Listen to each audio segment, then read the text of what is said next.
आपको इक्वेशंस दिए रहते थे, इसमें आप ये कंडीशन जब देखते थे a1/a2 not equal to b1/b2, इसका मतलब ये दो लाइन जब आप ड्रॉ करोगे तो ये किसी एक सिंगल पॉइंट पे इंटरसेक्ट करेंगे, ये आपको पता रहता था।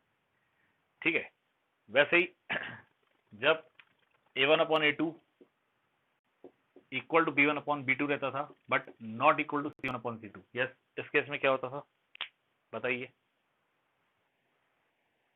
इस केस में क्या होता था? when a1/a2 it is equal to b1/b2 but not equal to c1/c2, yes, lines जो रहते थे वो पैरेलल हो जाते थे, मतलब इसका कोई सोल्यूशन नहीं आएगा, no solution at all. No solution इसलिए क्योंकि लाइंस आपस में इंटरसेक्ट करेंगे ही नहीं। ओके, इनफाइनाइट सोल्यूशन नहीं आता था बेटा, नो सोल्यूशन आता था। ओके, और इनफाइनाइट सोल्यूशन कब आता था? When you have this a1/a2 this equal to b1/b2 this equal to c1/c2। जब आपको ये रहता था a1/a2 this equal to b1/b2 this equal to c1/c2, ऐसे केस में एक्चुअली दो लाइंस नहीं होते थे, it is one line, means ये दो लाइंस ओवरलैपिंग या फिर कोइंसिडेंट लाइंस रहते थे, और इस केस में आपके इनफाइनाइट सॉल्यूशंस आते थे। मतलब आपकी एक लाइन ये है और दूसरी लाइन भी इसी के ऊपर रहेगी, ये एक्चुअल एक नहीं दो लाइन है। ठीक है, ये दोनों लाइन यहीं पे आएंगे जब ये कंडीशन आ जाएगी। Okay, clear? तो इस केस में इनफाइनाइट सॉल्यूशन। तो ये सिस्टम ऑफ लीनियर इक्वेशंस था इन टू वेरिएबल्स जो आप लोगों ने 10th स्टैंडर्ड में स्टडी किया था। Now we will deal with solution of system of linear inequalities. Okay, अब लीनियर इनइक्वालिटीज के केस में क्या होगा वो डिपेंड करेगा कि इसमें इनइक्वालिटी कौन सी यूज की गई है और इसके शेडिंग किस तरह से होते हैं। Okay, which inequality use and how are the shadings. Okay, चलिए डायरेक्ट एक्सरसाइज पे चलते हैं, आपको एक्सरसाइज से ज्यादा क्लियर होगा ये।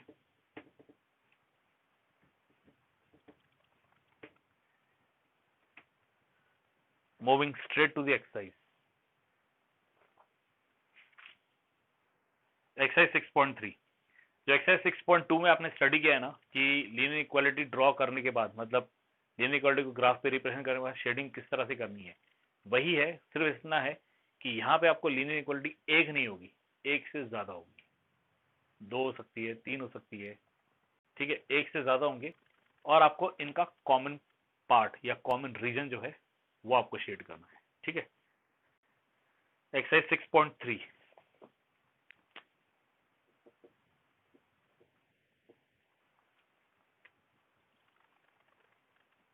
स्टार्ट करते हैं सेकंड एक्सरसाइज से, सेकंड क्वेश्चन से। सेकंड क्वेश्चन आपको दिया है 3x + 2y ≤ 12, x > 1, y > 2, given 3x + 2y = 12, 2y is less than or equal to 12, then x > 1, y greater than or equal to 2, ये आपको दिया है। ठीक है, सबसे पहले आप इसे ड्रॉ कैसे करोगे इसका ब्रीफ इंडिकेशन लिखिए। इसके लिए टेबल बनानी पड़ेगी आपको, इनइक्वालिटी, लाइन, पॉइंट, शेडिंग। ठीक है, चार चीजें। इनइक्वालिटी में 3x + 2y ≤ 12, लाइन में 3x + 2y = 12 हो जाएगा। ठीक है, अब जहां तक पॉइंट्स की बात है, आपको ज्यादा नहीं, दो ऐसे पॉइंट देखने हैं, दो ऐसे पॉइंट देखने जहां से लाइन पास हो रही है। ठीक है, तो एक पॉइंट ऐसा लीजिए जिसमें y 0 है और एक पॉइंट ऐसा लीजिए जिसमें x 0 है। ठीक है, चलिए बताइए यदि इसमें हम y को 0 लेते हैं तो x कितना आएगा?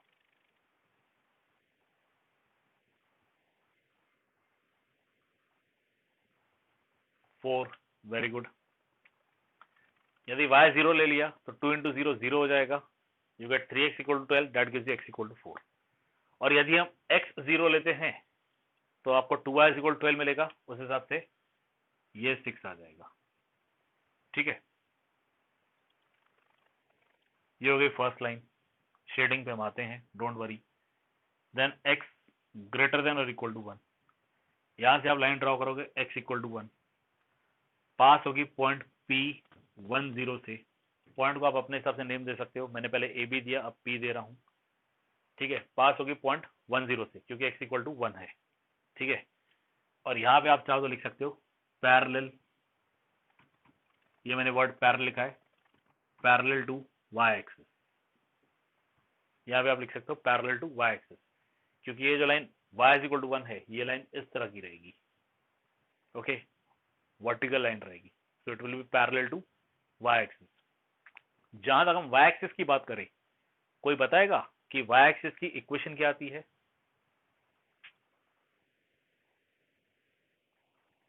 What is the equation of y axis?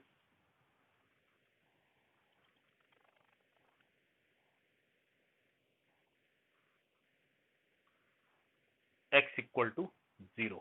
Very good. Y axis का आप कोई भी पॉइंट कंसिडर कीजिए, you consider any point on y axis, उस पॉइंट का x कोऑर्डिनेट जो रहेगा वो 0 ही रहेगा, इसलिए वाई एक्सिस की इक्वेशन x इक्वल टू 0 आती है, ठीक है। आगे प्रोसीड करेंगे तो हमारी थर्ड इनइक्वालिटी है y greater than equal to 2। यहां से आप लाइन ड्रॉ करोगे y इज इक्वल टू 2, अब ये आएगी पैरेलल टू x एक्सिस,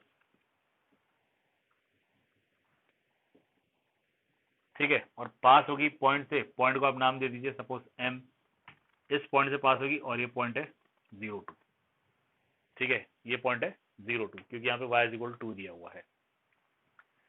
अब इनके शेडिंग की बात करते हैं कि शेडिंग कैसे होगी। सबसे पहले ये इनइक्वालिटी है, अगर हम इसमें ओरिजिन के कोऑर्डिनेट्स पुटअप करें, ओरिजिन कोऑर्डिनेट 0 0 आते हैं, ठीक है। यदि हम यहाँ पे ओरिजिन के कोऑर्डिनेट्स पुटअप करें तो क्या ओरिजिन के कोऑर्डिनेट इस इनइक्वालिटी को सेटिस्फाई कर रहे हैं?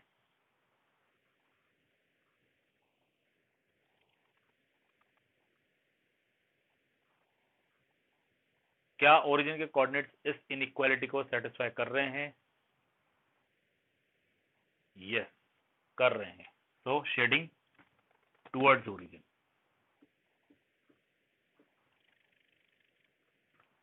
अगली x greater than equal to 1, अगर यहाँ हम ओरिजिन के कोऑर्डिनेट पुट अप करें तो x कोऑर्डिनेट 0 आता है, ये 0 हो जाएगा। Is 0 greater than 1? Is 0 equal to 1? No, मतलब सेटिस्फाई नहीं कर रहा है, तो ये आएगा away from origin.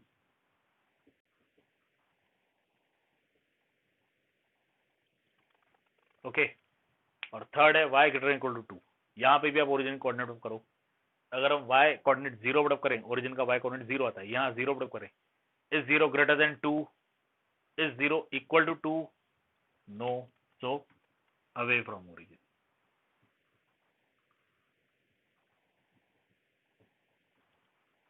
So it is away from origin, okay. ये है टेबल। अब इस टेबल में यदि कोई डाउट है तो पूछिए। हमने इस टेबल में क्या क्या किया है, जो इनइक्वालिटीज आपको दिए हैं, हमने वो इनइक्वालिटी लिखी। उस इनइक्वालिटी की क्या लाइन आएगी, ग्राफ ड्रॉ करने के लिए सबसे पहले आपको लाइन ड्रॉ करनी पड़ेगी, तो इनइक्वालिटी के लिए हमने लाइन लिखी।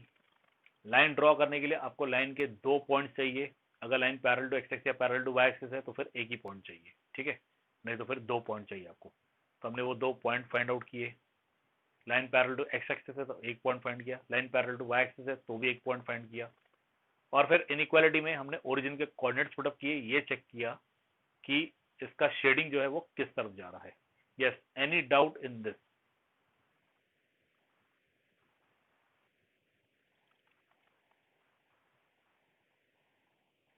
Any doubt in this? Waiting for your responses.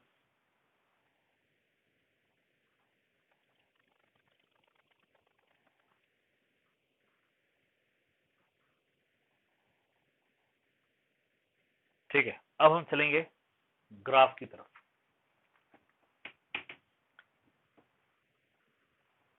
Now we will move towards the graph.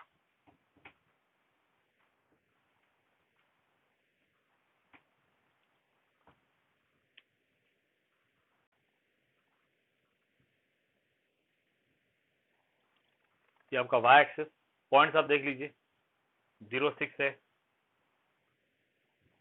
ये आपका एक्स एक्सिस, एक्स वाई,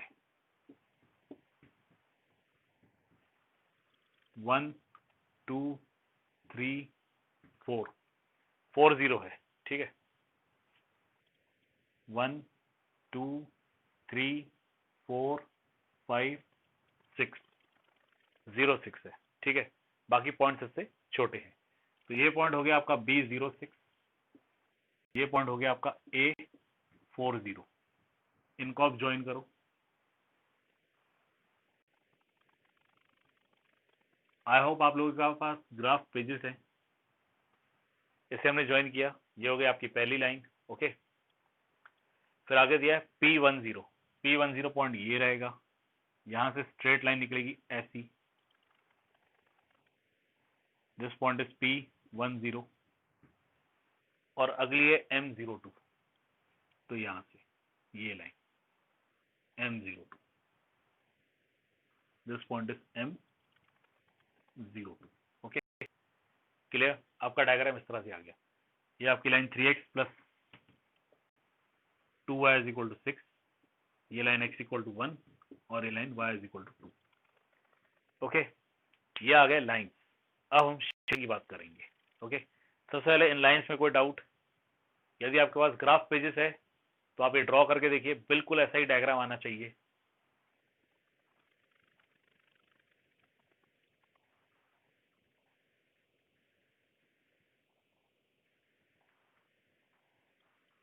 अब देखिए ग्राफ, ये जो हमने ड्रॉ किया, अब जो हम शेडिंग करेंगे वो देखिए, हम शेडिंग किस तरह से करेंगे। देखिए ये जो लाइन है ए बी वाली, इसके लिए कहा हुआ है टुवर्ड्स ओरिजिन, मतलब इसके शेडिंग नीचे की तरफ आ रहे हैं, ठीक है। इसके शेडिंग जो है वो नीचे की तरफ आ रहे हैं। ये जो लाइन है y इज इक्वल टू 2, इसके लिए कहा हुआ है अवे फ्रॉम ओरिजिन, तो इसके शेडिंग बाहर की तरफ जा रहे हैं, इसके शेडिंग बाहर की तरफ जा रहे हैं। और ये जो है इसके लिए भी कहा हुआ है अवे फ्रॉम ओरिजिन, तो इसके शेडिंग भी बाहर की तरफ जा रहे हैं, ठीक है। अब आपको ये चेक करना है कि ऐसा कौन सा कॉमन रीजन है जहां पे इन सब के शेडिंग आ रहे हैं, ठीक है। तो आप नोटिस करोगे, चलिए आप लोग बताइए, मैं रीजन्स को अगर आप कहो तो नाम दे देता हूँ। 1 2 3 4 5 6 7 8 9 10 11 12 13, ये 13 रीजन है।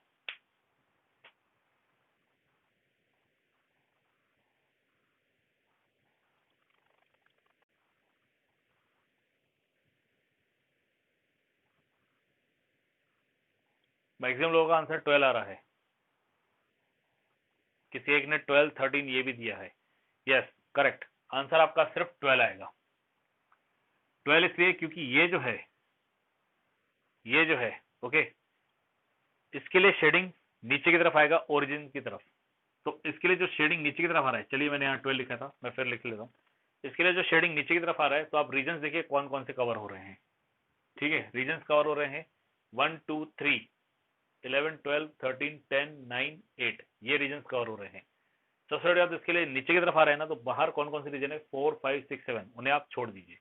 तो कौन कौन सी रीजन है, 1 है 2 है 3 है, 4 नहीं आएगा सॉरी, 1 2 3, देन 11 है, 12 है, 13 है, 10 है, 9 है और 8 है। ये वो रीजन है जो कवर हो रहे हैं इसके लिए, लाइन ए बी के लिए, जिसके लिए हम शेडिंग टुवर्ड्स ओरिजिन करेंगे। टुवर्ड्स ओरिजिन मींस 1 2 3 11 12 10 13 9 8, ये रीजन कवर होंगे। x equal to 1 away from origin है, अवे फ्रॉम ओरिजिन मतलब इसका शेडिंग बाहर की तरफ जाएगा, इस तरफ जाएगा, ठीक है। तो इसके लिए 5 12 13 8 6 7, 5 12 13 8 6 7, ओके, ये आएंगे। और ये जो है y इज इक्वल टू, इसके लिए भी अवे फ्रॉम ओरिजिन है, मतलब इसके लिए ऊपर की तरफ जाएगा, ऊपर की तरफ जाएगा। तो 3 11 12 5 4, 3 11 12 5 4, ये आएगा। अब इन सब में कॉमन देखिए क्या है, यहाँ पे 12 है, यहाँ पे 12 है, यहाँ पे 12 है, और कोई कॉमन नहीं है। ये 13 है, ये 13 है, लेकिन यहाँ कहीं भी 13 नहीं आ रहा है। ये 11 है, ये 11 है, लेकिन यहाँ पे 11 नहीं आ रहा है। इस तरह से आप देखोगे तो इसके अलावा और कोई भी कॉमन रीजन नहीं आएगा, okay. Yes, any doubt in this?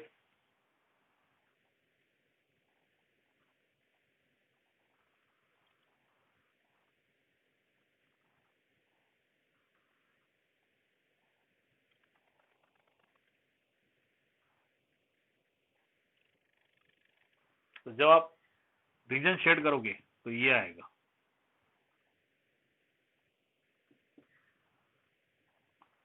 ये आएगा रीजन। ठीक है, अब रीजन में जो इसके बाउंड्रीज आ रहे हैं, रीजन दो तरह के रहेंगे, एक बाउंडेड रह सकता है, एक अनबाउंडेड हो सकता है। जैसे ये बाउंडेड है, ठीक है, इसके सारे बाउंड्रीज है। अगर इसकी एक हाथ बाउंड्री नहीं रही तो ये अनबाउंडेड हो जाएगा। ठीक है, तो यहाँ पे ये बाउंडेड रीजन है। ओके, अब इसमें जो ये वर्टाइसिस है, इसके अगर नाम नहीं है तो इसके नाम आप दे सकते हो। ठीक है, सपोज नाम दिया जे के एल, आप अपने हिसाब से जो भी नाम देना चाहो दे सकते हो। आप चाहो तो केवीएस नाम दे सकते हो। ठीक है, इट्स अप टू यू। ठीक है, तो ये हमने नाम दे दिए, और आंसर में क्या लिखेंगे? Solution is shaded region. Solution is shaded region, that is triangle JKL लिख सकते हो। अगर ट्राइंगल वर्ड यूज नहीं करोगे तो फिर आप ऐसे लिखोगे JKL J। जिस वर्टेक्स से स्टार्ट करेंगे किसी भी ऑर्डर में, साइक्लिक या एंटी साइक्लिक, क्लॉकवाइज या एंटी क्लॉकवाइज, किसी भी डायरेक्शन में मूव करके आप वापस उसी वर्टेक्स पे आओगे, JKL J। अब अगर ट्राइंगल वर्ड आपने लगा दिया, क्योंकि इसमें ट्राइंगल फॉर्म हो रहा है, तो ट्राइंगल के लिए हमें पता है कि ये क्लोज फिगर है, तो वहां पे आप सिंपली JKL लिख सकते हो, नो प्रॉब्लम। ठीक है, अगर ट्राइंगल वर्ड यूज नहीं करोगे या सिंबल यूज नहीं करोगे तो फिर आपको जिस वर्टेक्स से स्टार्ट हो रहे हो किसी एक ऑर्डर में मूव करके आपको वापस उसी वर्टेक्स पे आना है। Okay, yes, any doubt in this problem? इस पूरे प्रॉब्लम में कोई डाउट? प्रॉब्लम बहुत इजी है। प्रॉब्लम में आपको सिंपली करना क्या है, एक्सरसाइज 10.2 में जो एक लाइन आप ड्रॉ कर रहे थे और उसका शेडिंग कर रहे थे, यहाँ पे अब आपको एक से ज्यादा लाइंस रहेंगे, और आपको सिर्फ ये पता लगाना है कि इन एक से ज्यादा लाइंस का कॉमन सोल्यूशन, कॉमन रीजन कौन सा है, आपको सिर्फ वो पता लगाना है। ठीक है, वो कॉमन रीजन को शेड कीजिए, दैट्स ऑल। बस ये जो शेडिंग वाला पार्ट है इसे पहचानना इंपॉर्टेंट है। ठीक है, बाकी सब बच्चों को आ जाता है, प्रॉब्लम होता है सिर्फ शेडिंग वाले पार्ट में। और अगर आपके कहीं मार्क्स कट सकते हैं तो फिर वही पार्ट है जो शेडिंग वाला पार्ट, वहीं पे मार्क्स कट सकते हैं, क्योंकि नॉर्मली बच्चों से यहाँ मिस्टेक नहीं होती है, ना ही ग्राफ ड्रॉ करने में मिस्टेक होती है। ठीक है, वन मोर थिंग, ग्राफ के लिए जरूरी बातें क्या क्या है? X x dash, y y dash, origin O. यहाँ जैसे मैंने नहीं लिखा है, ये ओरिजिन ओ, ये पॉइंट्स होने जरूरी है। इसके अलावा ये जो पॉइंट्स आपने नाम दिए हैं वो जरूरी है, जैसे A40, B06, then P10, P10 और M02। ओके, ये नाम देने जरूरी है। इसके बाद जैसे ये शेडेड रीजन बना, तो शेडेड रीजन में अगर नेमिंग्स नहीं है या कोई एक आध वर्टेक्स है जहाँ पे नेमिंग नहीं है, तो आप अपने हिसाब से वहां पे नेमिंग कर सकते हो, जैसे हमने यहाँ पे नेमिंग किया है। और फिर ये जो लाइंस ड्रॉ किए गए हैं, इनइक्वालिटीज वाले जो लाइंस ड्रॉ किए हैं, वो लाइंस लिखना जरूरी है। ओके, अब किसी ने कुछ डाउट पूछा है, let me see it.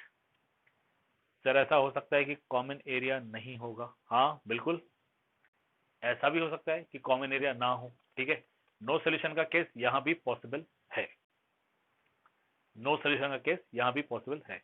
It is quite possible that there should be no common area at all, possibility है। ठीक है, यस, एनी डाउट?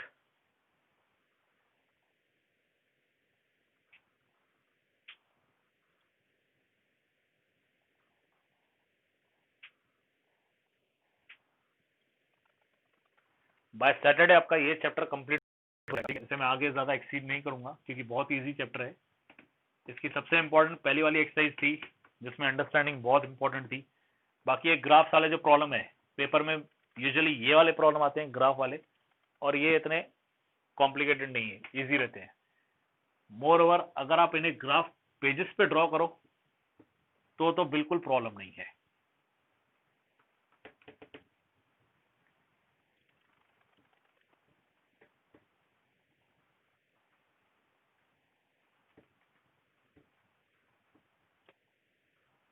यदि आप ग्राफ पेजेस यूज कर रहे हो तो बिल्कुल प्रॉब्लम नहीं है।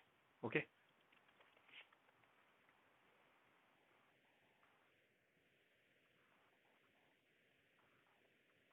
Proceeding further, I am coming directly to the 15th question. Okay, जो लास्ट क्वेश्चन है मैं डायरेक्ट वहां पे आ रहा हूँ, बीच के प्रॉब्लम्स हम धीरे धीरे देखते रहेंगे। ठीक है,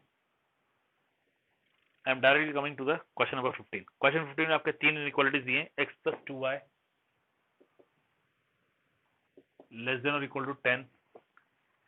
दूसरी इनइक्वालिटी है x plus y greater equal to 1।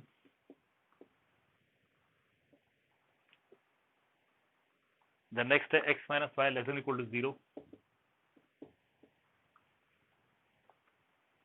और उसके आगे दिया है x greater equal to 0 y greater equal to 0। ये आपको दिया है। ओके, अब सबसे पहले ये जो दिया रहता है x greater equal to 0 y greater equal to 0, इसका सीधा अर्थ रहता है कि ये जो डायग्राम है, ये डायग्राम आपका सीधे सीधे फर्स्ट क्वाड्रेंट में होगा। ओके, तो आप चाहो तो यहाँ पे डायरेक्ट लिख सकते हो x,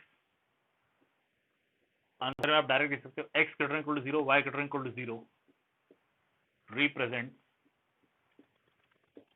फर्स्ट क्वाड्रेंट। इसका सीधा अर्थ ये है कि आपका जो डायग्राम है वो सीधे सीधे फर्स्ट क्वाड्रेंट में ही रहेगा। Okay, it means it will be in the first quadrant. अब ये क्यों, देखिए x ग्रेटर इक्वल टू 0, ये आपका y एक्सिस है, ये आपका x एक्सिस है। अभी जो y एक्सिस है, थोड़ी देर पहले मैंने आपसे पूछा था तो आप लोगों ने कहा था इसका जो इक्वेशन है वो x इक्वल टू 0 है। ठीक है, जो y एक्सिस है इसका इक्वेशन x इक्वल टू 0 है। तो यहाँ पे x ग्रेटर इक्वल टू 0 में x इक्वल टू 0 मतलब आपकी y एक्सिस हो गई। अब जो ग्रेटर देन 0 है इसका शेडिंग किस तरफ होगा, उस तरफ होगा या इस तरफ होगा? वेयर विल द शेडिंग गो?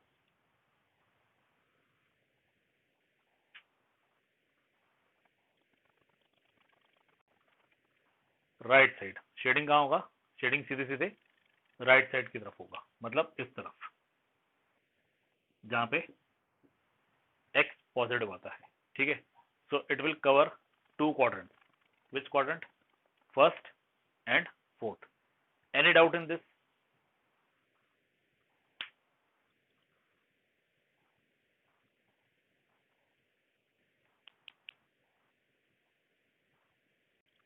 फिर जब हम ये कंसिडर करेंगे y ग्रेटर इक्वल टू 0, ठीक है, अब आप मुझे क्वाड्रेंट बताइए किस क्वाड्रेंट में शेडिंग होगी? y ग्रेटर इक्वल टू 0 की शेडिंग किस क्वाड्रेंट में होगी?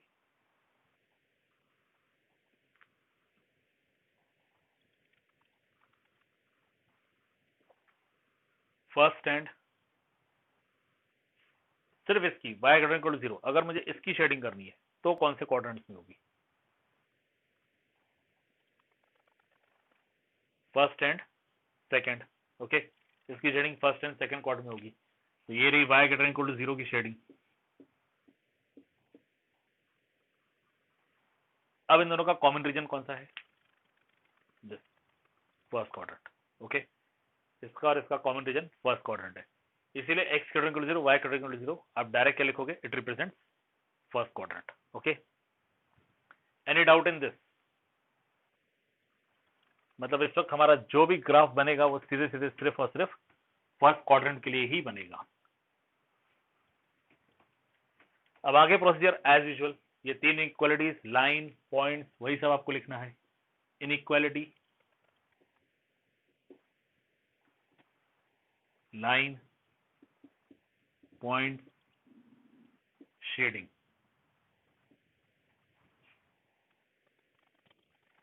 जहां तक इनइक्वालिटी की बात है, पहली inequality x plus 2y less than equal to 10, इसके लिए लाइन ड्रॉ करेंगे x plus 2y is equal to 10। इसके लिए पॉइंट्स आएंगे, ए पॉइंट एज यूजुअल, अब y को 0 ले लीजिए, y 0 लिया तो x के लिए सीधे सीधे 10 हो जाएगी। ठीक है, अगले इसमें आप b पॉइंट लीजिए जिसमें x 0 लेंगे, x को 0 लिया तो अल्टीमेटली y जो है वो 5 हो जाएगा। ठीक है, जहां तक शेडिंग की बात है, x plus 2y less than equal to 10 दिया है, यदि हम यहाँ पे ओरिजिन के कोऑर्डिनेट्स मतलब 0 0 पुटअप करेंगे तो ये 0 हो जाएगा, ये 0 हो जाएगा, 0 plus 0 it is less than 10 आ जाएगा। So shading towards origin.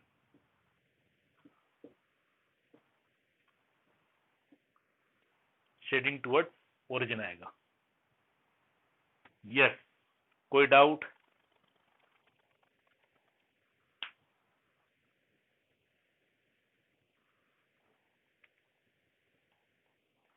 Any doubt?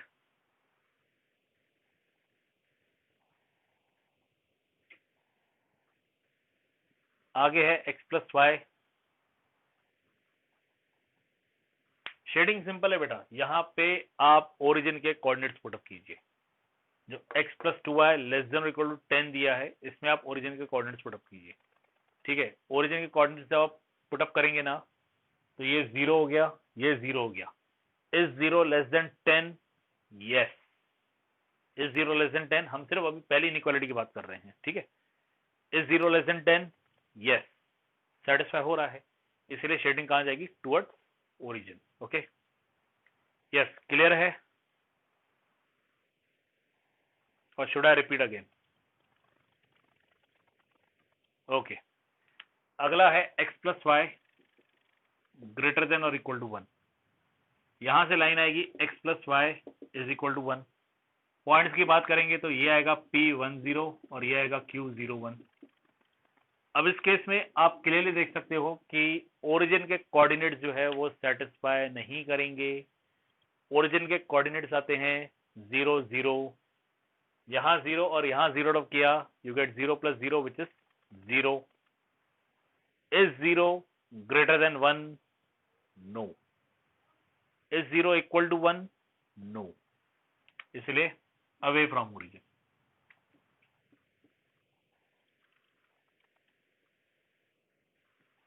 Away from origin. सबसे इंपॉर्टेंट तीसरी इनइक्वालिटी है, the most important is the third inequality. Okay, अब देखिए x minus y less than और इक्वल टू 0। ठीक है, यहां से लाइन आ गई x minus y is equal to 0, it will pass from the point O0 0। अब ये तो खुद ही ओरिजिन से पास हो रही है, ये लाइन खुद ही ओरिजिन से पास हो रही है। Okay, clear? तो आपको एक और ऐसा पॉइंट चाहिए जहां से ये लाइन पास हो सकती है। ठीक है, the best point is m -1 -1। मैंने -1 पॉइंट जानबूझ के लिया है क्योंकि पॉइंट थर्ड क्वाड्रेंट का है। हमारा पूरा ग्राफ फर्स्ट क्वाड्रेंट में है, तो फर्स्ट क्वाड्रेंट का फिलहाल कोई पॉइंट मत लीजिएगा।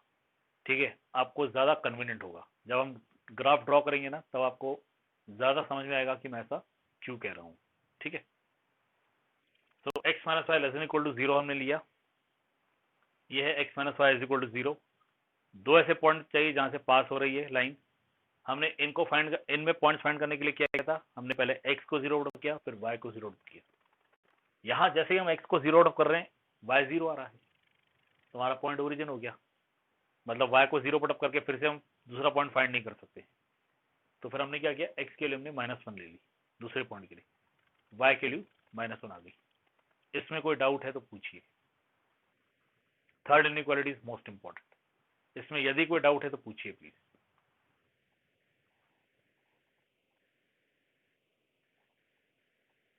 सिंपल है, आप जैसे ही यहाँ पे x को 0 आउट करोगे y भी 0 आ जाएगा। अब x को 0 आउट करके अगर y 0 आ रहा है तो ये पॉइंट ओरिजिन हो गया। ठीक है, तो इसे आप रिपीट नहीं कर सकते हो। तो हमने फिर दूसरा पॉइंट जो लेना है उसमें हमने x के लिए -1 पुटअप की है। ठीक है, अब इसके शेडिंग की बात करते हैं। अब प्लीज जरा कॉन्सेप्ट को समझ लीजिए। -1 आप कोई भी पॉइंट पुटअप कीजिए, बस आपको पॉइंट फाइंड करने के लिए क्या करना है, आप x की कोई भी एक वैल्यू पुटअप कीजिए। मैंने x के लिए दूसरी जो पुटअप की वो -1 पुटअप की, तो y भी -1 आएगा, क्योंकि x minus y equal to 0 मतलब x इक्वल टू वाई आ रहा है। x इक्वल टू वाई, तो जो भी आप x पुटअप करोगे y भी उतना ही आएगा। अगर आप x 1 पुटअप करो तो y भी 1 आएगा, अगर आप x 2 पुटअप करो तो y भी 2 आएगा, सेम आएगा।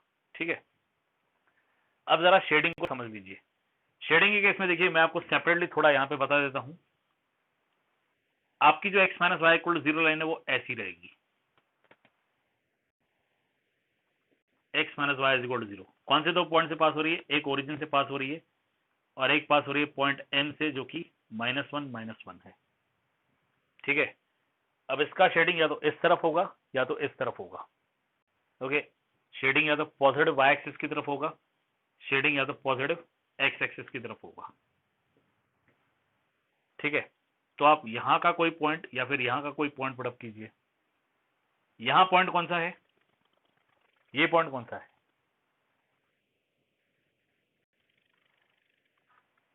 0 1।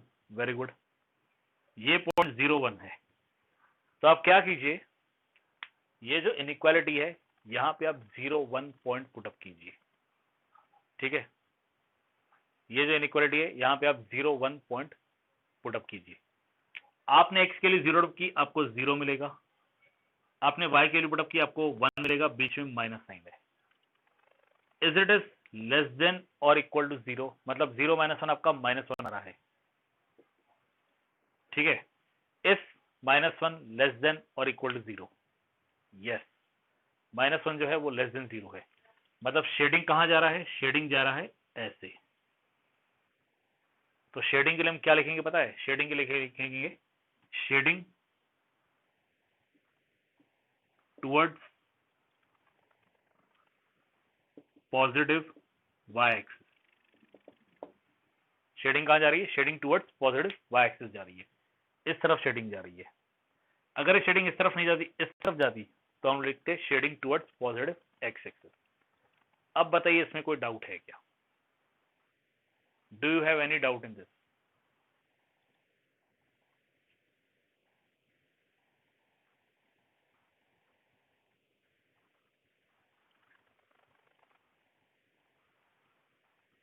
अनिष्का माइक ऑन कीजिए please, Anishka please mic on कीजिए। अनिष्का, अनीशा आपकी सिस्टर है क्या 8th में? आप दोनों एक ही मोबाइल यूज करते हो? हाँ, सेम लैपटॉप है मतलब? नहीं नहीं, एक्चुअली क्या है, इसके बाद उसका क्लास है और टेस्ट भी है, तो मुझे ये क्लास जल्दी कंक्लूड करना पड़ेगा फिर। ठीक है, okay okay okay, close the mic. Yes, ये क्लियर। अब रह जाता है सिर्फ इसका ग्राफ, आपको ग्राफ ड्रॉ करना है। ग्राफ के पॉइंट ऑफ व्यू से ये देखिए, ये पॉइंट और ये शेडिंग, ये इंपॉर्टेंट है। Okay, clear. So we move towards the graph, और ध्यान रहे ग्राफ जो है वो पूरा पूरा ग्राफ जो है वो रहेगा सिर्फ फर्स्ट क्वाड्रेंट में बस, क्योंकि हमें यहाँ पे इनइक्वालिटीज ये भी दिए हुए हैं। कौन से? These one, x greater equal 0, y greater equal 0। Okay, तो हम इसके हिसाब से अभी क्या करेंगे, ग्राफ को ड्रॉ करेंगे। ओके,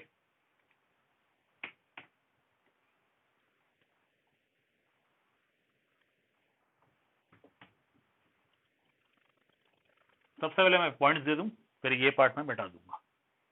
ये आपका वाई डैश, ये आपका वाई, ये आपका एक्स डैश, ये आपका एक्स। ओके,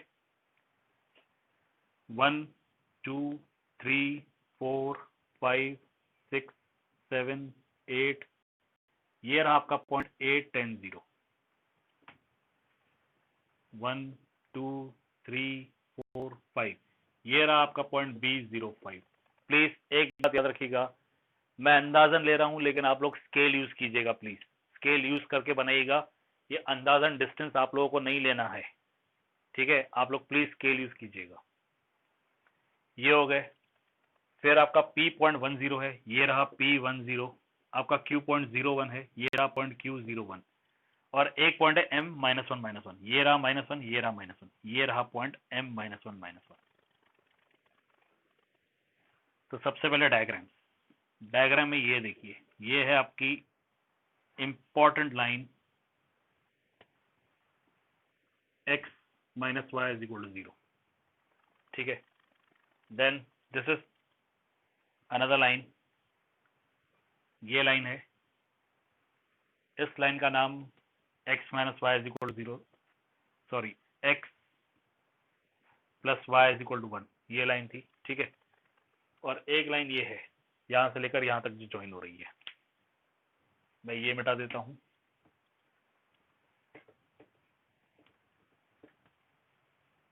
ठीक है,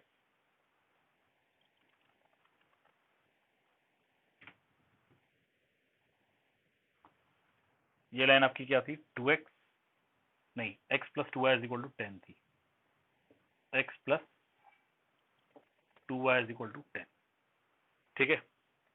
ये आ गया डायग्राम। अब आप शेडिंग देखिए कैसा होता है। ये जो लाइन AB है, इसका टुवर्ड्स ओरिजिन है, नीचे की तरफ आएगा। ये जो लाइन है अवे फ्रॉम ओरिजिन है, तो इसका ऐसे आएगा, ठीक है, तो देखिए इस लाइन और इस लाइन के लिए ये वाला पार्ट पूरा शेड हो रहा है। ठीक है, अब बात करते हैं तीसरी की, ये इसके लिए जो है वो शेडिंग इस तरफ दे रहा है, shading toward the positive y axis. मतलब इस लाइन और इस लाइन के लिए शेडिंग इस रीजन में आएगा। हमें फर्स्ट कोऑर्डिनेट से बाहर जाना नहीं है, इसके लिए नीचे आ रहे हैं, इसके लिए ऊपर आ रहे हैं। तो ये 1 रीजन है, ये 2 रीजन है। इन दोनों में से ही एक रीजन ऐसा है जो शेड होगा। आप लोग बताइए कौन सा।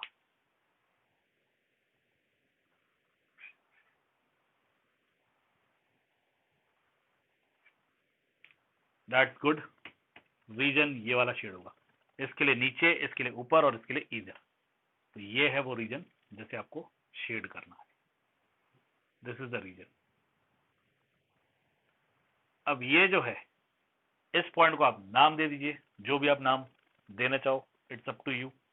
ठीक है, चलिए मैं इसे नाम देता हूं के कहीं पे नाम है नहीं, और ये इसे आपको नाम देना है, इसे एल। ठीक है, तो आपका सोल्यूशन क्या आएगा? Solution is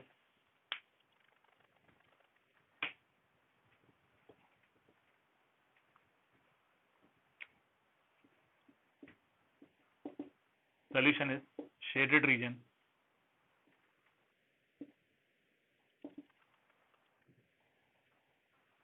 K B Q L K। देखिए मैंने K से स्टार्ट किया, बाउंडेड है। ठीक है, क्वाड्रिलेटरल है, 4 साइड है, 1 2 3 4, 4 साइड है, क्वाड्रिलेटरल है, बाउंडेड है। मैंने K से स्टार्ट किया, K B Q L K। ठीक है, जहां से स्टार्ट किया वहीं पे। अगर आपको जहां स्टार्ट करके वहां तक नहीं जाना है तो आप एक वर्ड यहाँ पे ऐड कर दीजिएगा, क्वाड्रिलेटरल। लेकिन पहले लिख लीजिएगा कि 4 साइड है कि नहीं है। ठीक है, और प्लीज क्वाड्रिलेटरल लिखना, स्क्वायर रोम्बस ये मत लिख देना। Quadrilateral KBQL। ठीक है, एनी डाउट इन दिस? और ये जो है, ये ग्राफ फर्स्ट क्वाड्रेंट से बाहर नहीं जाएगा।